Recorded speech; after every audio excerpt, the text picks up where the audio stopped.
ಸ್ನೇಹಿತರೆ ನಮಸ್ಕಾರ. ಒಂದು ಸಿನಿಮಾ ಮನುಷ್ಯನ ಅದಮ್ಯ ಆಲೋಚನೆಗಳನ್ನ ಗಡಿಯಾಚೆಗೂ ತಲುಪಿಸಿ ನಿರಂತರ ಮನರಂಜನೆಯನ್ನ ಕೊಡುತ್ತೆ. ಒಬ್ಬ ಮನುಷ್ಯನ ಸಾಂಸ್ಕೃತಿಕ ನಡವಳಿಕೆಗಳನ್ನ ಬಿಂಬಿಸುತ್ತೆ. ಅಷ್ಟೇ ಅಲ್ಲ, ಒಂದು ಭಾಷೆಯನ್ನ ಮುಂದಿನ ಪೀಳಿಗೆಗೆ ಕಟ್ಟಿಕೊಡುತ್ತೆ. ಇದರ ಜೊತೆಗೆ ಹಿಂದಿನ ಇತಿಹಾಸವನ್ನ ಮುಂದಿನ ಪೀಳಿಗೆಗೂ ಕಟ್ಟಿಕೊಡುತ್ತೆ. ಜೊತೆಗೆ ನೈಜ ಘಟನೆಗಳನ್ನ, ಸತ್ಯಾಸತ್ಯತೆಯನ್ನ ನಮ್ಮ ಕಣ್ಣೆದುರಿಗೆ, ನಮ್ಮ ಆಲೋಚನೆಗಳಿಗೆ ಬಿಟ್ಕೊಡುತ್ತೆ. ಇಂತಹ ಒಂದು ಶಕ್ತಿ ಇರ್ತಕ್ಕಂಥದ್ದು ನಮ್ಮ ಸಿನಿಮಾ ಕ್ಷೇತ್ರಕ್ಕೆ. ಯಾಕಪ್ಪ ಸಿನಿಮಾ ಬಗ್ಗೆ ಇಷ್ಟೆಲ್ಲ ಪೀಠಿಕೆ ಅನ್ಕೊಳ್ತಿದ್ದೀರಾ? ಖಂಡಿತ ಒಂದು ಒಳ್ಳೆ ಸುದ್ದಿ ಇದೆ ಕಣ್ರಿ. ಅದಕ್ಕೋಸ್ಕರನೇ ಇಷ್ಟೆಲ್ಲ ಪೀಠಿಕೆ.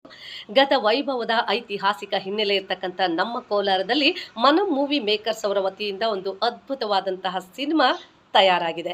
ಯಾವುದಪ್ಪ ಸಿನಿಮಾ ಅನ್ಕೊಳ್ತಿದ್ದೀರಾ? 1979 ಅನ್ಟೋಲ್ಡ್ ಸ್ಟೋರಿ ಅಂತ.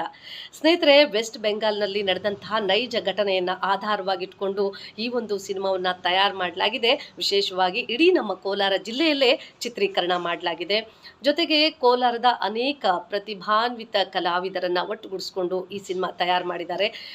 ಕಲಾವಿದರು ಅಂದರೆ ಹೀರೋ ಮತ್ತು ಹೀರೋಯಿನ್ ಆಗಿ ನಮ್ಮ ಅಜ್ಜು, ಪ್ರಣವಿ ಗೌಡ ಮತ್ತು ಸುಜಿತ್ ಅಮೃತಗೌಡ ಅವರು ನಾಯಕ ಮತ್ತು ನಾಯಕಿಯರಾಗಿ ಆ್ಯಕ್ಟಿಂಗ್ ಮಾಡಿದ್ದಾರೆ. ಅನೇಕ ಸರ್ಕಾರಿ ಶಾಲಾ ಮಕ್ಕಳು ಅದ್ಭುತವಾಗಿ ನಟನೆಯನ್ನು ಮಾಡಿದ್ದಾರೆ. ಜೊತೆಗೆ ಈ ಸಿನಿಮಾಗೆ ಖ್ಯಾತ ಹಿನ್ನೆಲೆ ಗಾಯಕರಾಗಿರ್ತಕ್ಕಂಥ ವಿಜಯ್ ಪ್ರಕಾಶ್ ಅವರು ಮತ್ತು ಚಿತ್ರಾ ಅವರು ಹಿನ್ನೆಲೆ ಗಾಯನವನ್ನು ಮಾಡಿದ್ದಾರೆ. ಈ ಸಿನಿಮಾದ ನಿರ್ದೇಶನ ಪುಷ್ಪರಾಜ್ ಅವರು. ಅನೇಕ ಹಿಟ್ ಮೂವಿಗಳ ಖ್ಯಾತಿಯ ಪುಷ್ಪರಾಜ್ ಅವರು ನಿರ್ದೇಶನ ಮಾಡಿದ್ದಾರೆ. ನಿರ್ಮಾಪನೆ ಬಂದು ಡಾಕ್ಟರ್ ಬೀರ್ಮಾನಹಳ್ಳಿ ಶ್ರೀನಿವಾಸ್ ಅವರು ಮಾಡಿದ್ದಾರೆ. ಜೊತೆಗೆ ನನ್ಗನ್ಸೋದೇನೆಂದರೆ, ಅವರೆಲ್ಲ ಎಷ್ಟೊಂದು ರಿಸ್ಕ್ ತೊಗೊಂಡು ಕೆಲಸ ಮಾಡಿರ್ತಾರಲ್ವ, ಇಂಥ ಸಿನಿಮಾವನ್ನು ಗೆಲ್ಲಿಸೋದು ನಮ್ಮಿಂದ ಮಾತ್ರ ಸಾಧ್ಯ ಆಗುತ್ತೆ. ನಾವೆಲ್ಲರೂ ಕೂಡ ಥಿಯೇಟರ್ಗೆ ಹೋಗಿ ಸಿನಿಮಾ ನೋಡಬೇಕಾಗಿದೆ. ಇದೇ ಜನವರಿ ತಿಂಗಳಲ್ಲಿ ಸಿನಿಮಾ ತೆರೆ ಕಾಣಲಿದೆ. ಸ್ನೇಹಿತರೆ, ಎಲ್ಲರೂ ಕೂಡ ಸಿನಿಮಾವನ್ನು ನೋಡೋಣ. ಸಿನಿಮಾ ಕ್ಷೇತ್ರವನ್ನು, ನಮ್ಮ ಕೋಲಾರದ ಪ್ರತಿಭೆಗಳನ್ನು, ಕಲಾವಿದರನ್ನು ನಾವು ಬೆಳೆಸೋಣ. ದಯವಿಟ್ಟು ಎಲ್ಲರೂ ಥಿಯೇಟರ್ಗೆ ಹೋಗಿ ಸಿನಿಮಾ ನೋಡಿ.